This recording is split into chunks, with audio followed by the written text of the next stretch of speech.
Welcome है आपका HPSC वाला में। तो VRB में आज जानेंगे VRB का जो इंडोर यूनिट का PCB बोर्ड है और इंडोर से आउटडोर और इंडोर से इंडोर जो कम्युनिकेशन केबल्स यूज होता है उस कम्युनिकेशन केबल को हम कहाँ पर यूज करते हैं और इसी के बारे में जानेंगे, और प्लस थर्मोस्टेट का जो कनेक्शन है उसके बारे में जानेंगे। ठीक है, तो यहाँ पर ये दिख रहा है आपको ये इमेज, ये क्या है? ये इंडोर यूनिट का PCB है। किसका इंडोर यूनिट है? VRB सिस्टम का इंडोर यूनिट है। और ये जो है ये डक्टेड टाइप में, यानी कि इसमें जो है डक्ट कनेक्ट है। यहाँ शो हो रहा है ये डक्ट कनेक्ट है।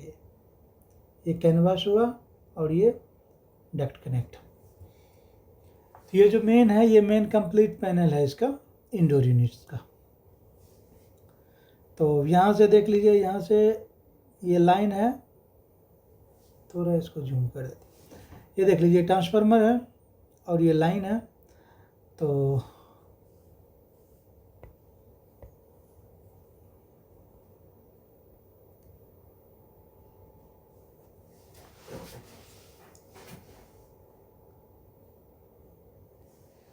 ठीक है, तो आप ये देख रहे हैं ये क्या है? ये लाइन हो गया, ये फेज है,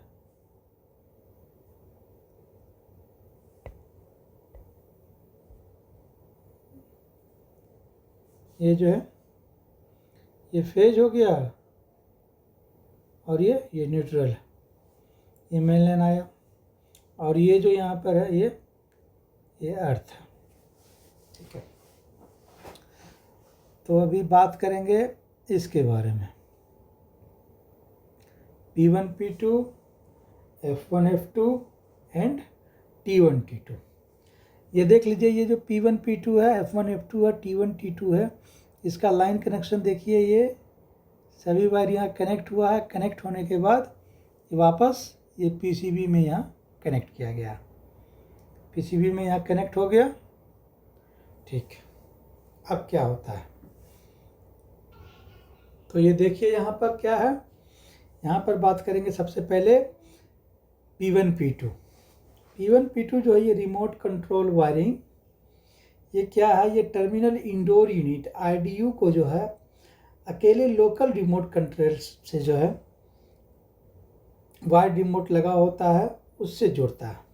वो इसलिए जोड़ रहा है कि ये सिस्टम जो ये देख रहे हैं यहाँ पे थर्मोस्टेट का यहाँ आ रहा है, ये यहाँ जाता है PCB में। PCB से फिर जो है मेन ये जो वायर देख रहे हैं ये वायर है ये थर्मोस्टेट का। ठीक है, उसके बाद ये काम कैसे करता है?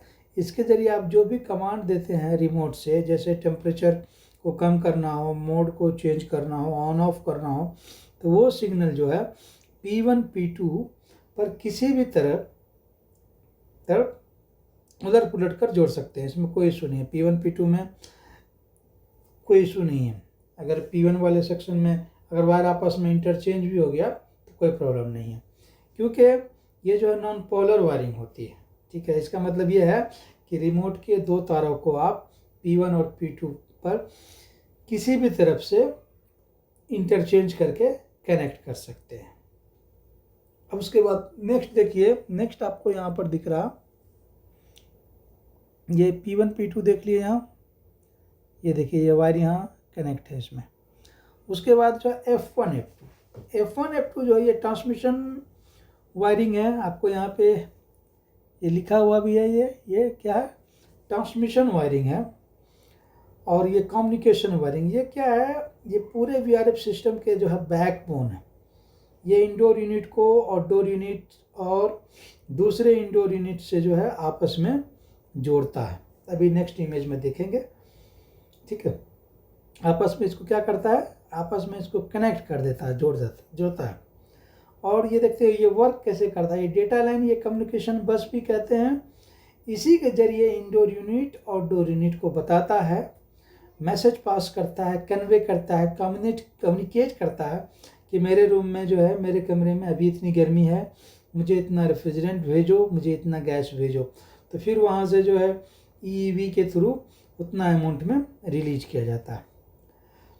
और ख़ास बात यह है कि ये भी नॉन पोलर होती है। तार को उलट पुलट करने से, तार में इंटरचेंज जोड़ने से कोई दिक्कत नहीं, कोई शॉर्ट सर्किट नहीं होगा। इसके लिए हमेशा जो है seal twist pair STP cable का इस्तेमाल किया जाता है, यूज किया जाता है, ताकि बाहरी इलेक्ट्रिकल और नॉइज इंटरफेस के कारण सिग्नल जो है कम्युनिकेशन सिग्नल्स में कोई प्रॉब्लम नहीं आए।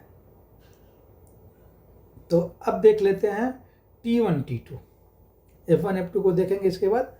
और ये T1 T2 क्या करता है, ये जो है फोर्स स्टॉप इंटरलॉक है। और T1 T2 में आप देखिएगा यहाँ पर क्या होगा ना, यहाँ पर हमेशा फायर का जो वायर है वो कनेक्ट होता है। यहाँ पर ये देख रहे हैं, ये देखिए, ये जो वायर देख रहे हैं ये फायर का वायर है। फायर का वायर इसलिए है क्योंकि TNC चल रहा था, ये मैकेनिकल टीम का TNC ऑनगोइंग, जिसके वजह से यहाँ फायर के वायर को जो है यहाँ से रिमूव कर दिया गया टेस्टिंग के लिए, ठीक।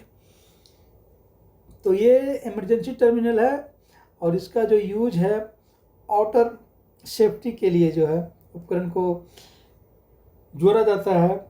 काम कैसे करता है, ये आमतौर पर इसे बिल्डिंग के फायर अलार्म सिस्टम, ये देख रहे हैं ये फायर का वायर आया हुआ है, ये फायर अलार्म सिस्टम का वायर है।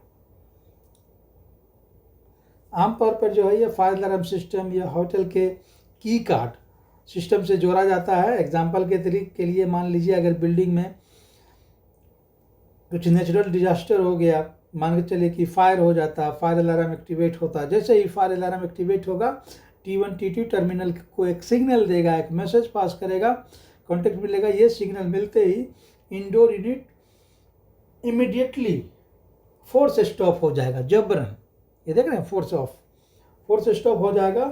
उसके बाद आप अपने रिमोट से उसे चालू रखना चाहते हैं, ऑन रखना चाहते हैं, तो ऐसा इसलिए किया जाता है ताकि जो इसका एयर है वो एयर और सर्कुलेट नहीं करे बिल्डिंग्स में, ताकि अगर सर्कुलेट्स करेगा तो उसमें ऑक्सीजन है, उसके वजह से फायर का जो है चांस और बढ़ जाता है, ठीक है। तो यहाँ पर terminal P1 P2 note down कर लीजिए, इसे भी पॉकेट में लेके जाइए। P1 P2 जो है ये वाइड रिमोट कंट्रोल से है, F1 F2 और डोर यूनिट से है, और T1 T2 जो है ये फायर अलार्म है, ठीक है। अब यहाँ पर एक और मेन चीज़ है, उसको देख लीजिए कि क्या है। इसका जो वायर है ये देखिए आप, ये क्या है, ये डायरेक्ट जो इसका यहाँ देखिए, ये जो वायर है,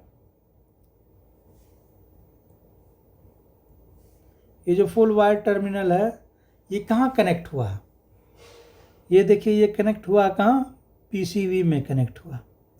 ये इसका जैक है, ये पोर्ट्स, ठीक है, PCB में कनेक्ट हुआ है, ये मेन लाइन आया है। और उसके बाद ये जो है ये मेन थर्मोस्टेट का ये लाइन है, ये जो देख रहे हैं ये मेन थर्मोस्टेट का। अब आगे देखते हैं इसको रियल में, ये देखने में कैसे कम्युनिकेशन इसका है। ये सेम वही चीज़ है, ये थोड़ा सा क्लोजर लूप है, ये भी क्लोज व्यू है। अब यहाँ पर देखिए आप, यहाँ पर क्या, यहाँ पर आपको एक आउटडोर यूनिट है डेकिन ब्रांड का, डेकिन का ये आउटडोर यूनिट ODU। उसके बाद देखिए यहाँ से ये देख लीजिए, यहाँ पर क्या है, F1 F2 Q1 Q2 and ground. यहाँ पर Q1 Q2 नहीं देखना, यहाँ पर ओनली अभी क्या देखना है, F1 F2। तो ये आउटडोर से देखिए F1 F2 आया, यहाँ से आउटडोर से आया। 2 टियर जो है ये माइक्रो कम्युनिकेशन बस स्कूप है, इंडोर यूनिट्स में आया। कहाँ से आया, यहाँ से आया, देखिए, ठीक है। F1 F2 यहाँ से आया, ये लाइन से ये 2 केबल आया। 2 केबल आने के बाद ये इंडोर यूनिट के एक F1 पैनल में और एक F2 पैनल में ऐड हो गया। यहाँ ऐड हुआ F1 में, उसके बाद यहाँ से जो है लूपिंग, ये सिस्टम फिर जो है नेक्स्ट इंडोर में यहाँ आया, यहाँ से यहाँ आया। अब देखिए अब यहाँ पर F1 F2 कनेक्ट हुआ, ठीक है। F1 F2 इंडोर जो है ये क्या कर रहा है, ट्विस्टेड पेयर है, सीटेड कंट्रोल केबल है 18-16 AWG। ये क्या कर रहा है, ये मान लीजिए इंडोर 1 है, ये इंडोर 1 है। इंडोर 1 को फिर कनेक्ट किया किससे, इंडोर 2 से, ठीक है। यहाँ आया, फिर यहाँ से 2 को कम्युनिकेट किया 3 से। आप ये मान लीजिए ये कम्युनिकेशन को ये कम्युनिकेट करेगा आपस में, इसको जो बात करना होगा ये यूनिट्स आपस में जो मैसेज पास करेगा, सिग्नल पास करेगा, जो भी आप टेम्परेचर से आप सेट कर रहे हैं टेम्परेचर, उस कंडीशन में जो सिग्नल पास करेगा मैसेज, इसी कम्युनिकेशंस केबल के थ्रू ये होगा, ठीक है। तो ये देखने में एज इट इज़ ये मिलेगा आपको रियल साइट पे।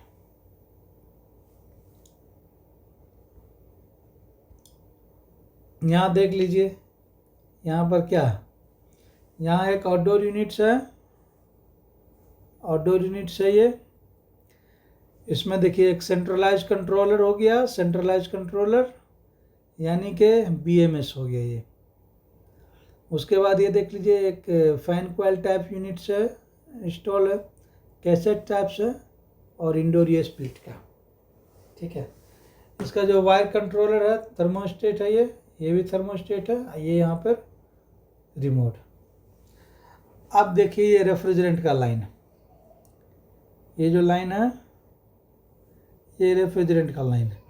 आउटडोर यूनिट से रेफ्रिजरेंट आया, यहाँ सप्लाई किया, यहाँ इंडोर में कनेक्ट हुआ, यहाँ कनेक्ट हुआ, ठीक है। और ये साथ में देखिए कम्युनिकेशन वायर, कम्युनिकेशन वायर यहाँ कनेक्ट हुआ, यहाँ कनेक्ट हुआ, यहाँ कनेक्ट हुआ, और सेंट्रलाइज में BMS सिस्टम में। तो ये था VRV VRF सिस्टम का जो PCB है। और PCB में और देख लेते हैं, यहाँ पर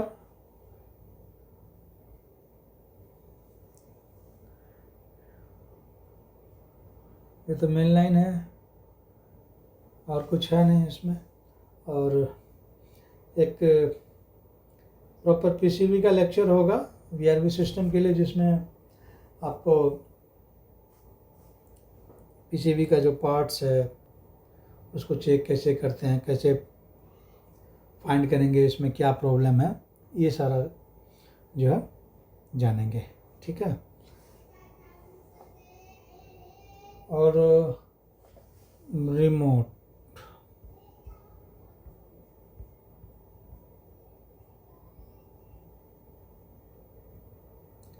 ये रियल इमेज में इस तरह से देखिए, इस तरह से था ये, इस तरह से इसका इसमें कनेक्शन हुआ है।